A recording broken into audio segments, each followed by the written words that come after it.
이제 우리가 구약을 지나서 지난주부터 신약을 이제 성경을 통독하기 시작했습니다. 신약을 딱 펼치자마자 나오는 내용이 무엇인가요? 마태복음 1장 1절을 딱 펴면 아브라함과 다윗의 자손 예수 그리스도의 계보라라고 하면서 족보가 나옵니다. 여러분들은 성경을 읽으면서 이런 생각을 한번 해보지 않으셨나요? 성경에는 왜 이런 내용이 들어가 있을까? 이런 내용은 없어도 되는 거 아닌가? 왜 이런 내용까지 들어가 있어서 내 마음을 아프게 하고 힘들게 하고 어렵게 하는 것인가? 라는 생각을 성경을 읽으면서 그런 생각 안 해보셨나요? 저는 성경을 읽다가 이 족보가 나오는 구절을 읽으면서 이런 내용이 왜 들어가 있을까라는 생각을 해보게 되었습니다. 그래서 솔직히 이 성경을 읽으면서 이제 구약에도 족보가 많이 나오지 않습니까? 그래서 성경을 읽으면서 이 족보가 나오는 구절을 보면 그냥 대충 지나갔습니다. 내가 그 사람들 이름을 하나하나 알아서 뭐하나 하면서 그냥 뛰어넘었습니다. 그래서 제 아내가 이제 어느 날 또 여보 오늘은 왜 이렇게 성경을 빨리 읽었어? 라고 말하면 제 마음이 좀 찔립니다. 제가 그 안에서 뭐라도 하나님이 주시는 이 쉐마의 말씀을 찾아보려고 해도 이 족보 안에서는 찾아볼 수가 없었더라고요. 이 낳고 빼고는. 그래서 저희 가정의 셋째를 하나님께서 허락해 주시지 않았나 생각이 듭니다. 그런데 여러분 이 족보를 읽는 것은 그나마 나아요.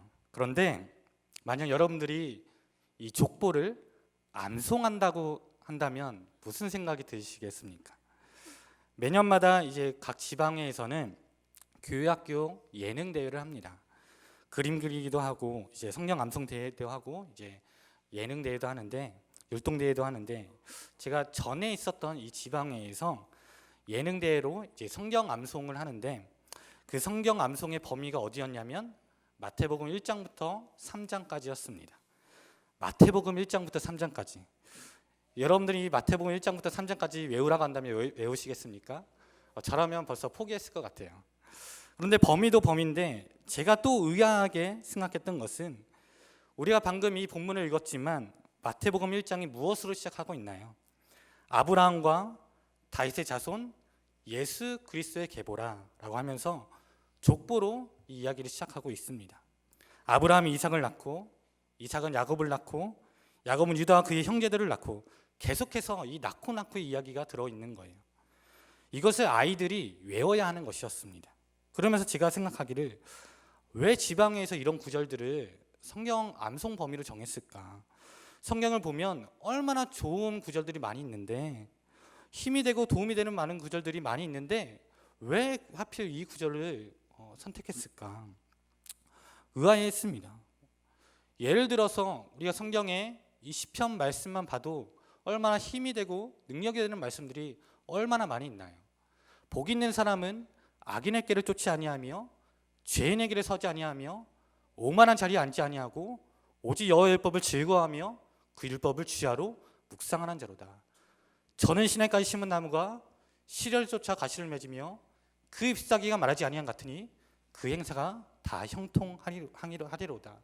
악인은 그렇지 않으며 오직 바람이 나는 겨와 같도다. 그러면 악인이 의인의 회중에 들지 못하며 죄인이 의인의 심판에 견지지 못하리로다. 대저 의인의 길은 여호와께서 인정하시나 악인의 길은 망하리로다. 여호와는 나의 목자시니 내가 부족함이 없으리로다. 그가 나를 푸른 초정에 누리시며 실만한 물가로 인도하시노다. 내가 사망의 은총한 골짜기를 다닐지라도 해를 두려워하지 않는 것은 주께서 나와 함께 하심이라. 주의 지팡이와 막대기가 나를 안위하시나이다. 온 땅에 여호와께 즐거이 부를지어다. 기쁨으로 여호와를 섬기며 노래하면서 그 앞에 나갈지어다. 여호와가 우리 하나님이신 줄 너희는 알지어다.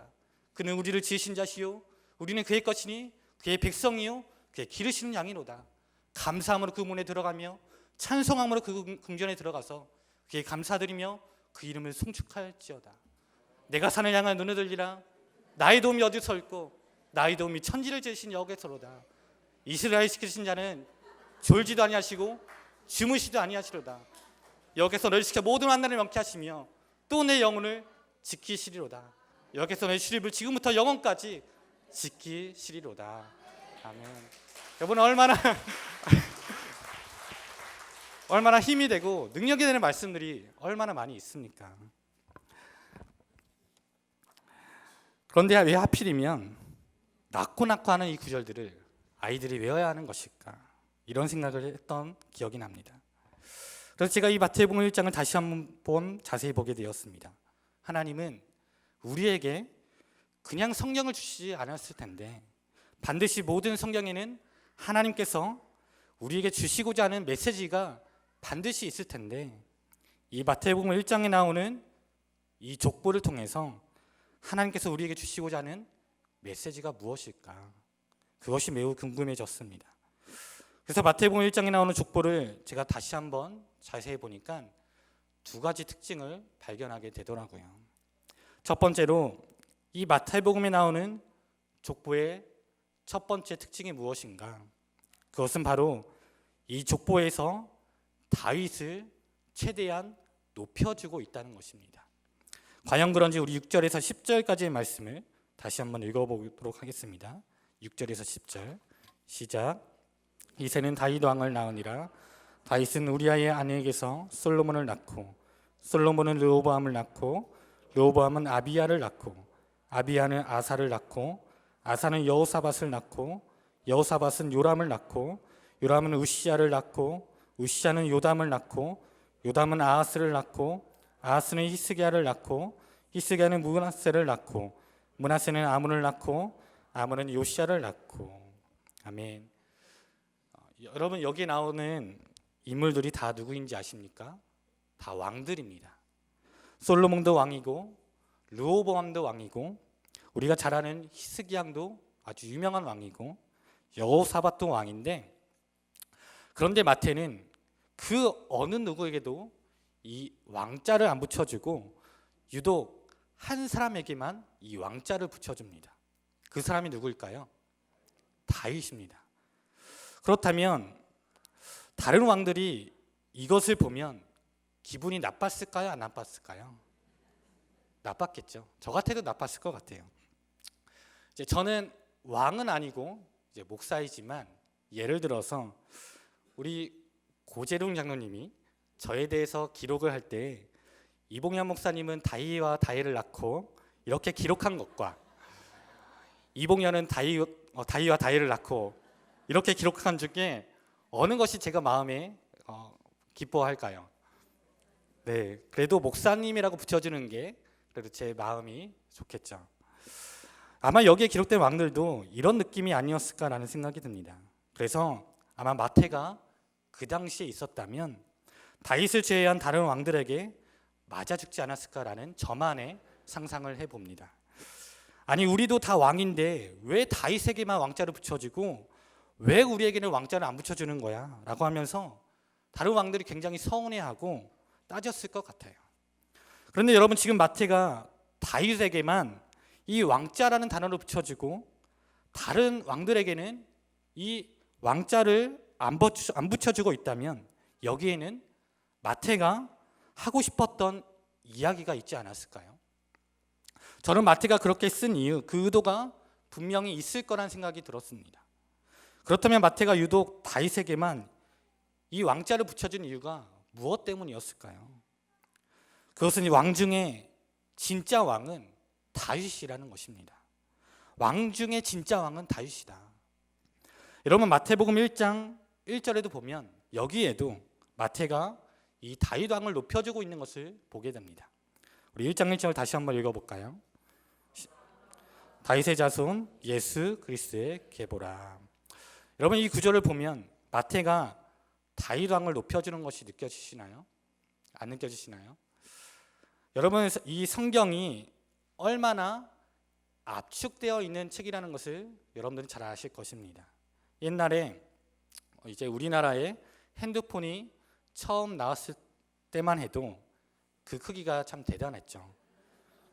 그 크기가 얼마나 했나요? 벽돌만한 했습니다. 그래서 이 핸드폰을 들고 다니는 것 자체가 무기였습니다. 그런데 시간이 흐르면 흐를수록 이 핸드폰의 두께가 어떻게 되었나요? 얇아지게 되었습니다.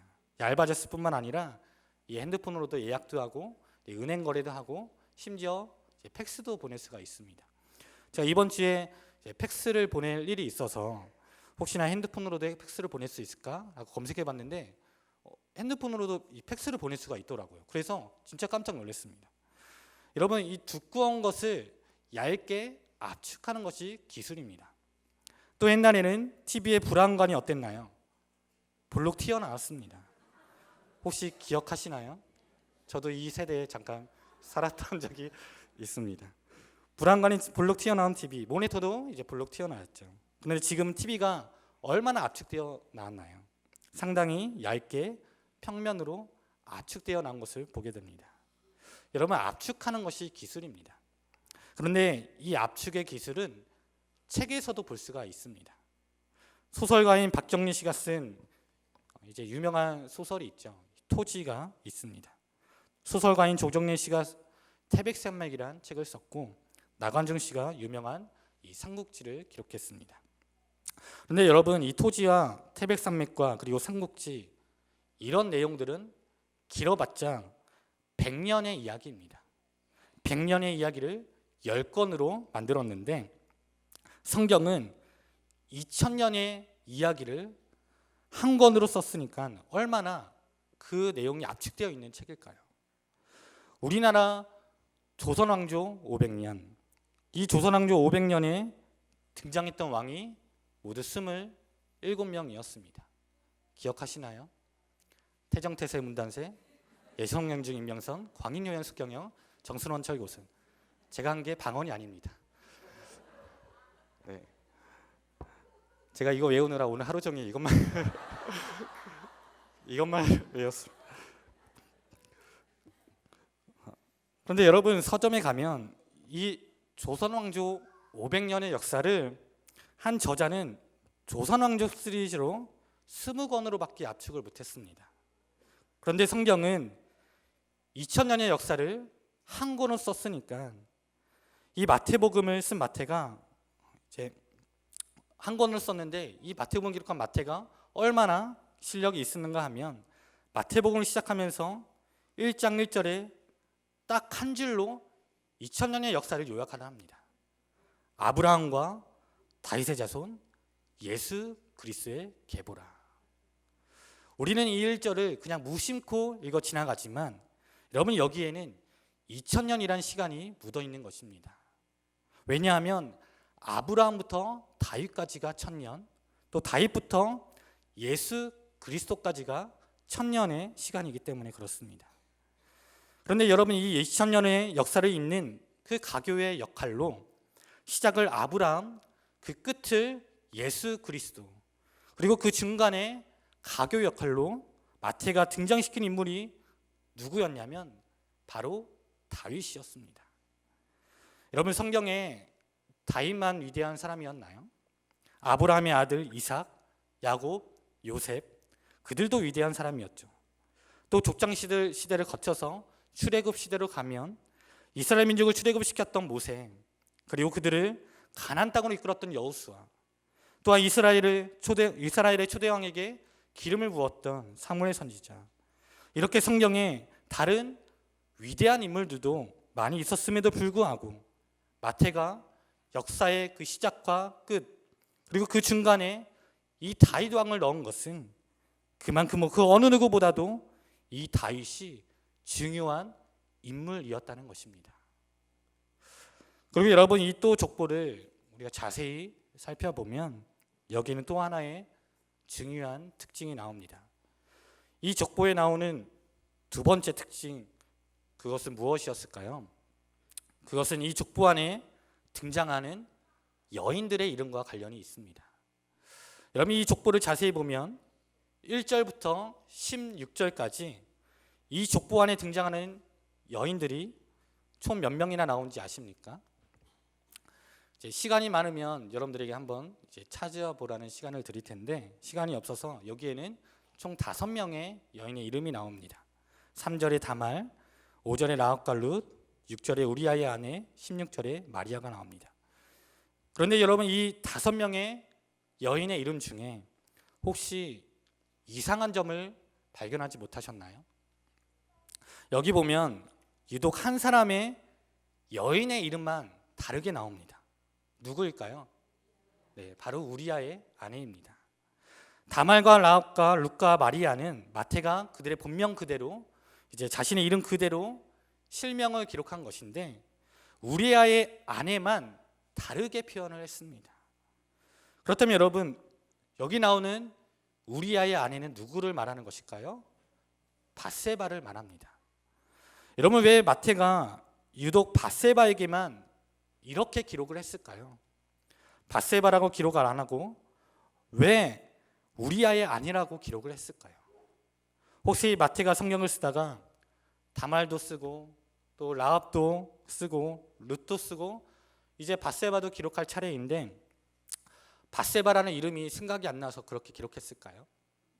여러분도 사람의 이름을 갑자기 말하러 가면 이렇게 머리가 하얘지면서 생각 안 날 때가 있잖아요. 저도 그럴 때가 있습니다. 갑자기 사람의 이름을 대라고 하면 머리가 하얘지면서 갑자기 그 사람 이름이 생각 안 날 때가 있습니다. 그래서 혹시 마태도 성경을 기록하다가 그 사람 이름이 뭐지? 뭐 바마바바, 뭐 바나바인가? 뭐 바바바바, 뭐 바디메온가? 에라 모르겠다. 그냥 우리 아이 아내라고 쓰자. 이렇게 해서 우리 아이 아내라고 썼을까요? 그게 아닌 것이죠. 마태는 밧세바라는 이름이 생각이 안 나서 그렇게 쓴 것이 아니라 여기에도 이 마태가 그러한 어떠한 의도를 가지고 우리 아이 아내라고 쓴 이유가 분명히 있는 것입니다.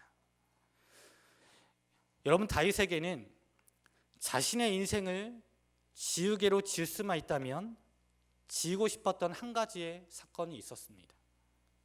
그것이 무엇이었냐면 바로 다윗이 이 밧세바를 간음했고 그 죄를 감추기 위해서 밧세바의 남편이었던 우리야, 그리고 자신의 충성스러운 부하였던 우리야를 전쟁의 깊숙한 곳까지 몰아넣어서 우리야를 죽였던 것이었습니다. 어느 날 다윗이 자신의 왕궁 옥상을 걸어 다니다가 저 멀리 반대쪽에서 목욕하는 여인을 보게 되었습니다. 그 여인은 왜 옥상에서 또 보이는 곳에서 창문을 활짝 열어놓고 목욕을 했는지, 요즘엔 그렇지 않잖아요. 창문을 열어놓고 목욕하지 않잖아요. 또 다윗은 얼마나 시력이 좋았는지 그 목욕하는 여인을 보고 음욕이 들어서 그 여인을 불러들이게 되었습니다. 그리고 동침을 했습니다. 그러자 그 여인이 임신을 했습니다. 나중에 뒷조사를 해보니까 그 여인이 유부녀인데 자신의 충성스러운 부하였던 장수였던 우리아의 아내라는 사실을 발견하게 되었습니다. 그래서 다윗은 자신의 알리바이를 꾸미기 위해서 전쟁터에서 싸우고 있었던 우리아를 불러들이게 되죠. 그리고 휴가를 주었습니다. 우리아야, 우리아야, 전쟁하느라 많이 힘들지. 내가 휴가를 주마. 집에서 너희 아내랑 푹 쉬다가 다시 돌아와라. 그리고 힘을 좀 내라. 그런데 이 우리아가 얼마나 충성스러운 신하였는지 집에 가서 쉬지를 않고 왕이시여, 내 부하들은 전장에서 지금 피를 흘리며 싸우고 있는데 장수인 내가 어찌 집에 가서 쉼을 얻겠습니까? 저는 다시 돌아가겠습니다. 나를 전쟁터로 보내주시옵소서. 그래서 전쟁터로 또 나가는 거예요. 다윗의 입장에서 보면 우리아가 집에 가서 이 밧세바와 잠이라도 자야, 이제 그 당시에는 유전자 검사도 없으니까 너의 자식이라도 우기라고 우길 텐데 우리아가 집에 가지 않으니 다윗의 마음이 막 조급한 거예요. 자기가 죄를 지었으니까 막 조급하겠죠. 그래서 우리아를 전쟁터에 최전방으로 보내서 이 우리아를 죽이게 합니다. 그것을 나중에 이 나다 선지자가 가서 책망을 해요. 그러니까 여러분, 다윗에게는 약점 한 가지가 있었는데 그것이 무엇이었냐면 밧세바를 간음한 것과 자신의 충성스러운 부하였던 우리아를 죽인 것이었습니다. 그래서 다윗은 이 우리아의 웃자만 나와도 괴로운 거예요. 잠시 웃고 지나가는 이야기지만 제가 퀴즈를 한번 내볼 테니까 한번 맞춰보시길 바랍니다. 여러분, 다윗이 자동차를 몰고 이제 고속도로에서 잠깐 쉬고자 휴게소에서 멈췄습니다. 그래서 주문을 하려고 계산대 앞에 섰는데 이것만큼은 안 먹으려고 해요. 짜장면, 짬뽕 모든 면은 다 먹어도 이 면만큼은 안 먹으려고 합니다. 무엇일까요? 또 다윗이 이제 다른 은행에서 거래를 하려고 하는데 이 은행만큼은 거래를 안 하려고 해요. 무슨 은행일까요? 왜인가요? 우자가 들어가니까. 그렇죠. 밖에 비가 억수로 쏟아져도 그냥 자기는 비를 맞겠대요. 이거를 안 쓰겠대요. 네, 우산이죠. 선지국은 먹어도 이것은 안 먹으려고 합니다. 우거지탕입니다. 일반 고속버스는 타도 이 버스만은 안 타려고 합니다. 우등버스. 학교에서 공부를 잘해서 이 상을 막 주려고 오라고 하는데도 안 가려고 해요. 무슨 상일까요? 우등상. 여러분, 이렇게 다윗이 우리아의 우자만 나와도 괴로운데 마태가 꼭 집어서 이 족보에서 우리아의 아내라고 썼습니다. 마태가 이렇게 쓴 거에는 단 하나의 이유밖에 없습니다.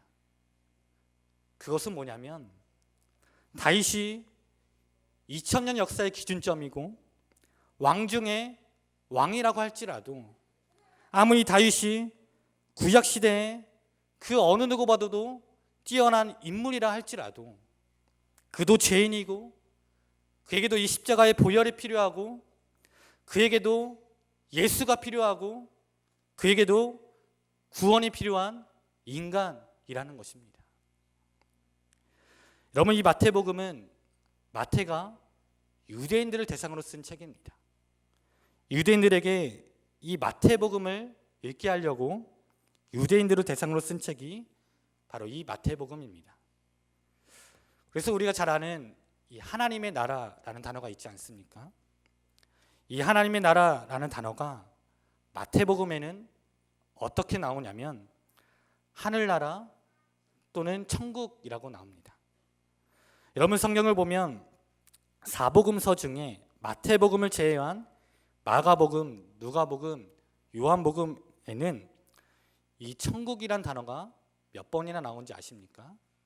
단 한 번도 나오지 않습니다. 천국이란 용어 대신 하나님의 나라라는 표현으로 나오게 됩니다.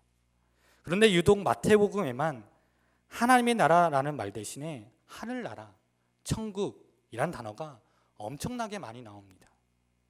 마태복음에는 이 하나님의 나라라는 단어가 나오긴 하지만 딱 4번밖에 언급이 되지 않습니다.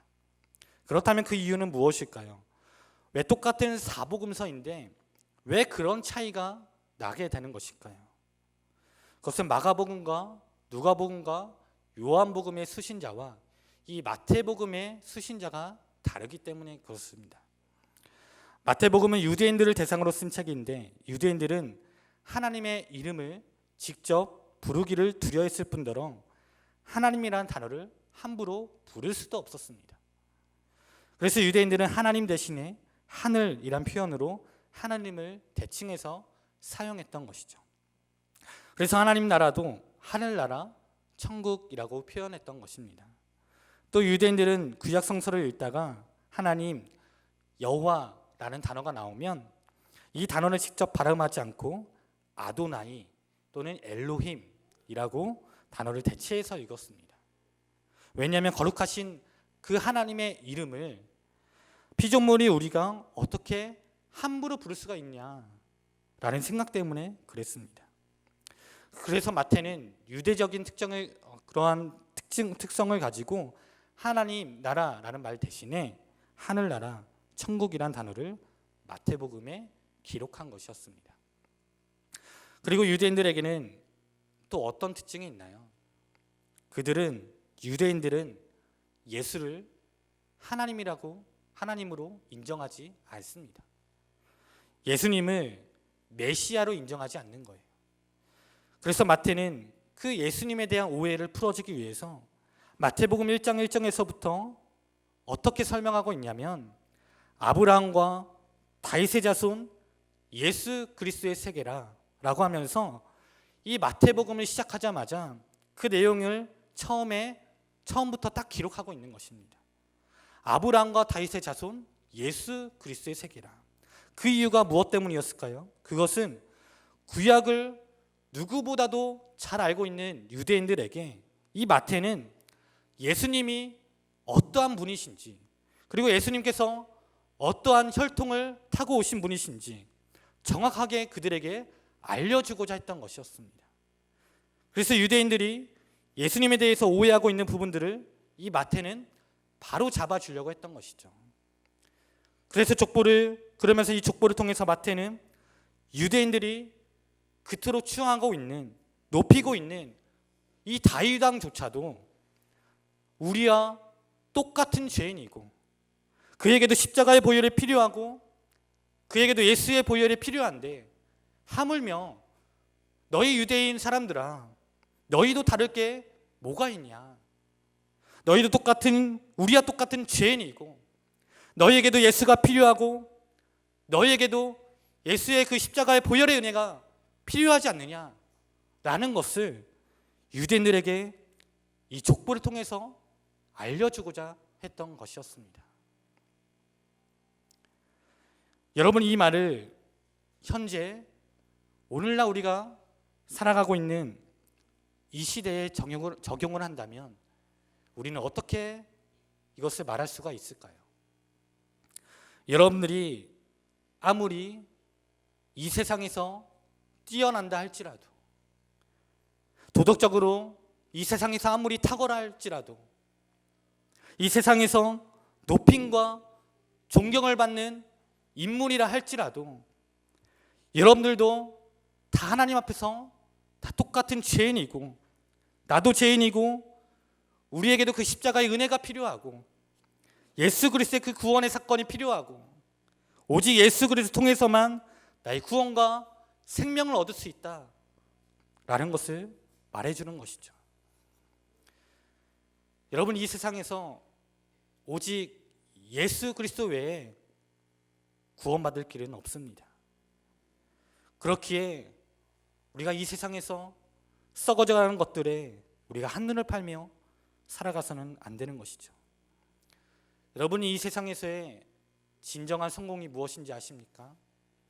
주님이 부르시는 그날까지 우리가 믿음 흔들리지 않고 끝까지 그 주님만을 붙들며 의지하며 살아가는 것입니다.